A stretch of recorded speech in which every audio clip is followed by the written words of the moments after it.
السلام عليكم ورحمة الله تعالى وبركاته. أصدقاء طيور المغرب الكبير، كي دايرين الخوت بخير؟ الله يحفظكم من أتزاد. أخوكم عبد اللطيف يحبكم في الله. الموضوع ديال اليوم إخوان، بغينا نهضروا على التمر، وبغينا نصايبوا واحد الحلوى للطيور ديالنا، وبغيت نشارك معكم الموضوع. التمر تيقوي الحنجرة ديال الطائر، الحنجرة ديال الطائر تيقويها، وفيه الكالسيوم، وتيقوي العظام بطبيعة الحال، وتيعطي الريش واحد القوة واللمعان، وهو منشط جنسي، تينظف الكبد، وتيقوي السمع والنظر. شي طاير عندنا ما تيسمعش مزيان ولا ما تيشوفش مزيان، تيقويها التمر هادي. ونوريكم طريقة التحضير تاع هاد الحلوى هادي. تناخدو التمر، وهو تمر خالي من المواد الحافظة، الله يستر عليكم، وبدون سكر، يكون تمر طبيعي 100%. الله يرحم الوالدين. كي تتشاهدوا معايا، وهو العسل الحر تاع الليمون، العسل تاع الليمون، ولا يكون عسل طبيعي تاع الزمزمي.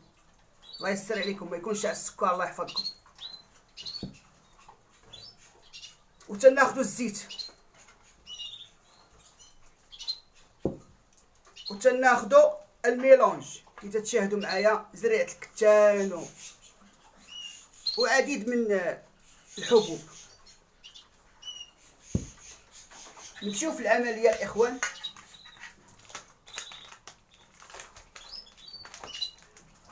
غناخدو قليل من التمر، غنضيفو عليه زيت العود، شويه زيت العود، غنضيفو عليه قليل من العسل تاع الليمون، العسل الحر تاع الليمون، قليل من العسل. والعسل مفيد للطائر، الحمد لله.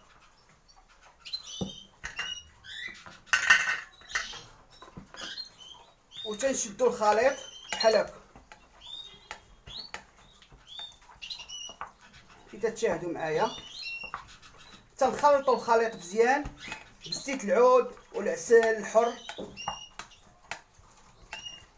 وهاد الوصفه نقدروا نقدموها مره في السيمانه للطائر ديالنا، الا كان عزيز علينا الطائر ديالنا، مره في السيمانه.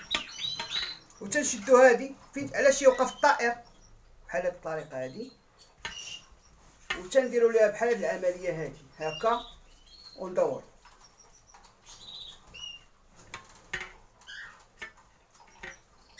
هكا وندوروا الاخوان. هي مفيده للطير، مزيان، مفيده للطير ديالنا. تيقوي الصوت تاع الطائر، تيولي عنده واحد الصوت ما شاء الله، صوت قوي بحال هاد العمليه هادي. بالنسبه للتمر تنهزو من هنا. بالنسبه للتمر ما تيفسدش التمر، واخا تخلي هادي في القفص ديالها ما تفسدش، حيت ما فيهاش شي مواد حافظه.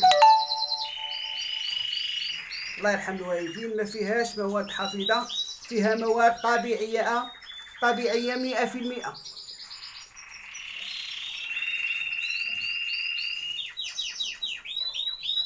وتتولي عندنا حلوى للطائر بحال هاد الشكل. كي تتشاهدوا معايا الطائر،